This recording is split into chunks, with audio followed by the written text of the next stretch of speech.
दरअसल कैंग इस गाड़ी को नहीं, इसकी इंपॉर्टेंट चीज़ों को चुराना चाहता है। सबसे पहले वो म्यूजिक सिस्टम निकालता है, इसके बाद डैशबोर्ड में जो कीमती चीज़ें होती है वो निकाल कर अपने पास रख लेता है।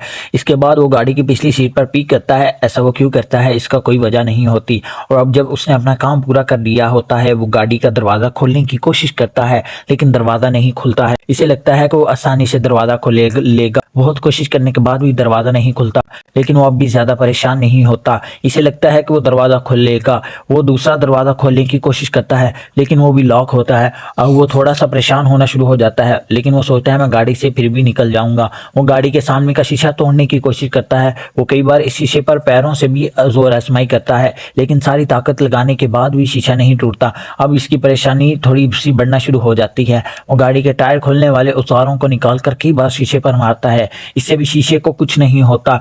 इसे कुछ भी समझ में नहीं आ रहा होता है, इसलिए वो दरवाजे के लॉक वाले प्लास्टिक को खोलता है। जब वो ऐसा कर रहा होता है तो इसका हाथ कट जाता है। कैन की परेशानी और भी बढ़ चुकी होती है, इसलिए वो गाड़ी की पिछली सीट पर चला जाता है जहां पर उसने पी किया होता है।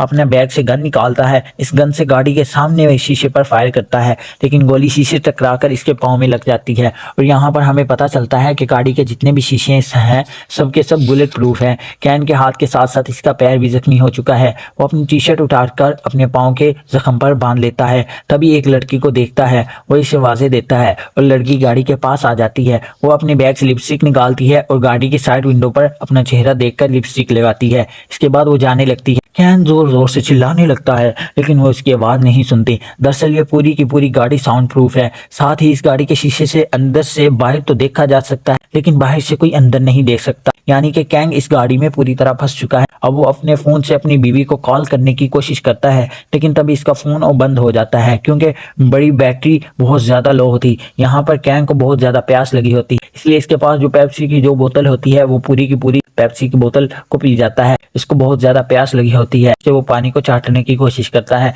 यहाँ पर वो बुरी तरह फंस चुका है। वो भूखा है, प्यासा है और साथ ही बहुत ज़्यादा थक चुका है। किसी तरह वो रात गाड़ी में गुजार लेता है। अगली सुबह वो बुरी तरह परेशान होता है। उसने गाड़ी के जिस म्यूजिक सिस्टम को निकाला था इसे वापस लगाकर म्यूजिक प्ले कर देता है, जिससे इसका मन कुछ वक्त के लिए पुरसकून हो जाता है। कुछ देर बाद म्यूजिक अपने आप बंद हो जाता है। इसे मी नामी आईडी से एक कॉल आता है। ये कॉल एक डॉक्टर एंड्री का होता है, जिनकी ये गाड़ी होती है। वो इसको बताने लगता है कि ये मेरी गाड़ी है, जिसमें मैंने बहुत सारे सिक्योरिटी अलार्म और सिक्योरिटी चीजें लगाई हुई हैं, जिन्हें मैं कहता हूँ 4x4। बाहर से ना कोई तुम्हें देख सकता है ना सुन सकता है। साथ ही ये गाड़ी पूरी तरह से बुलेट प्रूफ है। इस गाड़ी से निकलने का एक रास्ता है, वो नीचे टैंक से। अगर तुमने ऐसा किया तो मैं इस गाड़ी को ब्लास्ट कर दूंगा, क्योंकि इसके निचले हिस्से में मैंने बॉम्ब लगा रखा है। डॉक्टर एंड्री उसे अपनी पर्सनल लाइफ के बारे में बताता है कि इसकी बीवी अब इस दुनिया में नहीं है, लेकिन इसकी पोती हम एक साथ रहते हैं। साथ ही वो बताते हैं कि उन्हें बहुत ही खतरनाक बीमारी है और कुछ ही महीनों में उनकी मौत होने वाली है। लेकिन कैन को इस बात से कोई फर्क नहीं पड़ता। वो डॉक्टर को धमकी देता है, अगर तुमने मुझे आजाद ना किया तो मैं तुम्हें और तुम्हारे खानदान को खत्म कर दूंगा।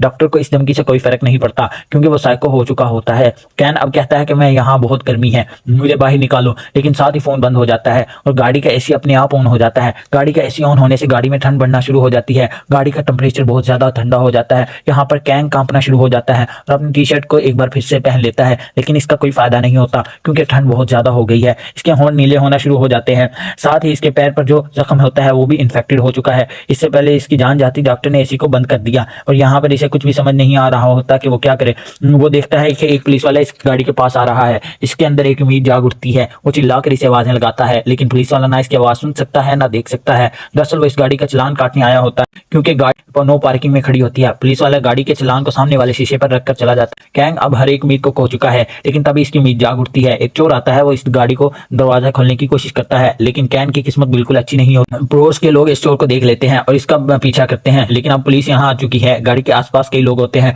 लेकिन किसी को भी नहीं पता होता कि कोई इसके अंदर फंसा हुआ है, इसलिए सबके सब यहाँ से चले जाते हैं। अब कैंग को दोबारा डॉक्टर का कॉल आता है। वो इसके बारे में और जानना चाहते हैं। कैंग उसको बताता है कि वो इस दुनिया असूलों को नहीं मानता है। यहाँ के अमीर लोग गरीबों को मारना चाहते हैं और वो कभी अभी ऐसा नहीं होना देना चाहता, इसलिए वो चोरी करता है, जैसे उसका बाप और दादा करते थे। चाहे कोई इसे गन पॉइंट पर रखकर ये काम करने से भी मना करे, लेकिन वो फिर भी यही काम करे। अब डॉक्टर को उसका ये जवाब अच्छा लगता है, इसलिए वो इसे बताता है कि गाड़ी के सीट के पिछले हिस्से में एक पाइप है, जिसके अंदर गाड़ी को साफ करने का पानी है। तुम इस पानी को पी सकते हो। कैंग ये सुनते ही वो इस पाइप को निकालता है। पाइप के पानी को एक बोतल में भर लेता है। हालांकि इसमें केमिकल भी होता है, लेकिन कैंग इसकी परवाह नहीं करता और एक ही घूंट में सारा पानी पी जाता है, क्योंकि इसकी बॉडी डिहाइड्रेटेड हो चुकी होती है। इसी तरह एक और दिन बीत जाता है और अब अगली सुबह देखता है कि कैंग दिमागी तौर पर असर पड़ना शुरू हो जाता है। वो दिमागी और जिस्मानी तौर पर बहुत ज़्यादा कमज़ोर हो चुका होता है, इसलिए वो अपने दिमाग को बिजी रखने के लिए गाड़ी के इंटीरियर के डिज़ाइन को कागज़ पर बनाना शुरू हो जाता है। वो बहुत ज़्यादा भूखा होता है, इसलिए कागज़ खाना शुरू कर देता है, जिसके बाद इसे फिर से प्यास लगना शुरू हो जाती है। वो बहुत ज़्यादा भूखा होता है,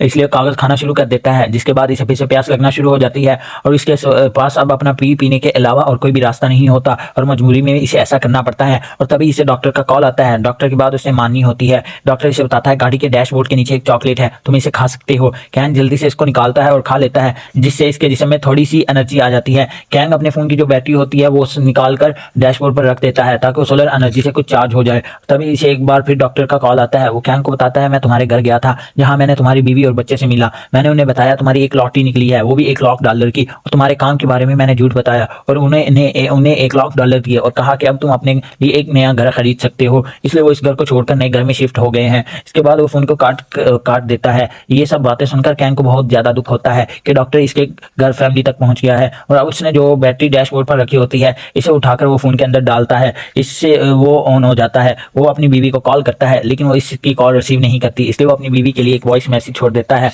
और अब कुछ देर बाद देखा जाता है कि कैंग गाड़ी के स्टार्ट बटन को बार बार पुश करता है और गाड़ी ऑन हो जाती है, लेकिन कार बैक गियर पर लगी होती है। वो गियर बदलने की कोशिश करता है लेकिन गियर नहीं बदलता। अब पूरी स्पीड से गाड़ी को पीछे लेकर जाता है। गाड़ी एक दीवार से टकरा जाती है और तभी गाड़ी के एयरबैग खुल जाते हैं, जिससे इसे चोट नहीं लगती। इससे गाड़ी का पिछला शीशा टूट जाता है। वो गाड़ी से निकलकर पास के पेट्रोल पंप पर जाता है और इसके कैफे में वो खाने और पीने की चीजें लेकर खाने लगता है। और तभी वहां पर सिक्योरिटी गार्ड आ जाता है। वो कैन से कहता है पहले तुम्हें इसके पैसे अदा करने होंगे, लेकिन कैन के पास पैसे नहीं होते, इसलिए वो अपनी गन निकालकर इसे शूट कर देता है। पर तभी इसकी आंखें खुल जाती है। वो अब भी गाड़ी के अंदर होता है। दरअसल वो एक ख्वाब देख रहा होता है। इसकी हालत बहुत ज्यादा खराब हो चुकी है, इसके अंदर बिल्कुल भी एनर्जी नहीं है। इसके पास जो गन होती है वो इससे अपनी जान लेने की कोशिश भी करता है, लेकिन गन की इस स्लॉट में गोली नहीं होती। और तभी डॉक्टर से दोबारा कॉल करता है। साथ ही गाड़ी की लाइट्स अपने आप चल जाती हैं। इसके सामने डॉक्टर होता है। डॉक्टर फोन से बात कर रहा होता है और वो गाड़ी के अंदर आ जाता है, क्योंकि वो जानता है कि कैंग की हालत बहुत ज्यादा खराब हो चुकी होती है। इसके अंदर इतनी ताकत नहीं कि वो इसका मुकाबला कर सके। गाड़ी के अंदर आने के बाद वो कैंग को बताता है कि इससे पहले भी मुझे 28 बार लूटा जा चुका है, इसलिए मैंने ऐसी गाड़ी बनाई है कि इसके अंदर किसी भी चोर को फंसा सको, और अब तुम फंस चुके हो और तुम यहाँ से जिंदा नहीं जा सकते। इसके बाद डॉक्टर किसी को कॉल करता है। इससे कैंग को मौका मिल जाता है। वो डॉक्टर को शूट कर देता है और गाड़ी से निकलकर रेंगने आगे बढ़ने की कोशिश करता है, क्योंकि अब इसके अंदर इतनी ताकत नहीं होती कि वो भाग कर या चल कर यहाँ से जा सके। डॉक्टर को गोली छूकर गुजर जाती है। वो अब भी ठीक होता है। वो कैंग को पीछे से भागकर पकड़ता है और मारता है और इससे इसकी गन छीन लेता है और एक बार फिर कैंग को अपनी गाड़ी के अंदर ले जाने की कोशिश करता है, लेकिन गन की आवाज सुनकर पुलिस यहाँ आ चुकी होती है। वो डॉक्टर से कहती है कि इसे छोड़ दो, लेकिन डॉक्टर कैंग को गन पॉइंट पर रख लेता है और पुलिस को बताता है कि वो एक चोर है, उसने मेरी एसयूवी चुराने की कोशिश की है, उसने मेरे ऊपर गोली चलाई है और मैं इसके साथ खुद ही निपट लूंगा, तुम्हारा प्रॉब्लम नहीं है। लेकिन पुलिस वाले कहते हैं इसे छोड़ दो। डॉक्टर इसकी बात नहीं मानता। कुछ ही देर में यहाँ रिपोर्टर और पुलिस की बहुत सी गाड़ियां और भी आ जाती हैं। इनमें से एक पुलिस अफसर आता है जिसका नाम एमडी होता है। दरअसल वो अब रिटायर्ड हो चुका होता है और वो डॉक्टर से बात करता है, इसे समझाने की कोशिश करता है कि तुम्हें इसे छोड़ना होगा। डॉक्टर इसकी बात नहीं मानता। वो कहता है पुलिस वाले अपना काम अच्छे से नहीं करते हैं, इसलिए इन जैसे चोर आजादी से घूमते हैं और इसका नुकसान आम लोगों को उठाना पड़ता है। मैं जो भी कर रहा हूँ बिल्कुल सही ही कर रहा हूँ। यहाँ पर जितने भी लोग होते हैं उनमें से आधे लोग डॉक्टर की साइड पर हो जाते हैं और वो चाहते हैं कि डॉक्टर कैंग को मार दे, और आधे लोग चाहते हैं कि डॉक्टर कैंग को फ्री कर दे। और जो रिटायर्ड पुलिस वाला होता है वो कहता है कि डॉक्टर तुम एक पढ़े लिखे इंसान हो, तुम कानून को अपने हाथ में नहीं ले सकते, तुम्हें इसे छोड़ देना चाहिए। वो इसे और बहुत सी सारी बातें बोलता है जिससे डॉक्टर मान जाता है और वो कैंग को छोड़ देता है। कैंग किसी तरह भी पुलिस की गाड़ी तक आ जाता है। डॉक्टर खुद अपनी गाड़ी में बैठ जाता है और अपने मोबाइल पर एक टाइमर चलाता है और अगले लम्हे वहां पर एक जबरदस्त धमाका हो जाता है। वो दरअसल पेट्रोल के टैंक के नीचे जो बम लगाया होता है उसने इसे ब्लास्ट कर दिया और अब इसके डॉक्टर की मौत हो चुकी है। वही कैंग को देखा जाता है जो एक देखकर पूरी तरह से मुमकिन हो जाता है। अब वो आजाद है। उसने जो भी जुर्म आज तक किए थे इसके लिए पुलिस इसे गिरफ्तार कर लेती है और वहीं वो सारे लोग डॉक्टर के बारे में बोल रहे होते हैं कि एक बहादुर डॉक्टर था जिसे अपने ऊपर पूरा यकीन था कि वो जो भी कर रहा था वो पूरी तरह सही था। और ये लोगों के लिए एक बहुत बड़ा सबक था कि इसके बाद पुलिस अपना काम अच्छी तरह से करे और शहर में जो चोरी की वारदातें हैं उन्हें पूरी तरह कंट्रोल में ले। अब यहाँ से कैंग को हॉस्पिटल ले जाया जाएगा और इसका इलाज किया जाएगा। इसके बाद इस पर केस चलेगा। उसने आज तक जितने भी जुर्म किए हैं इनकी सजा इसे दी जाएगी। ये पूरी फिल्म पूरी कहानी एक सच है और वाकया सच पर मुबनी है। ये फिल्म 2009 में आई थी और उम्मीद करते हैं आपको ये कहानी पसंद आएगी।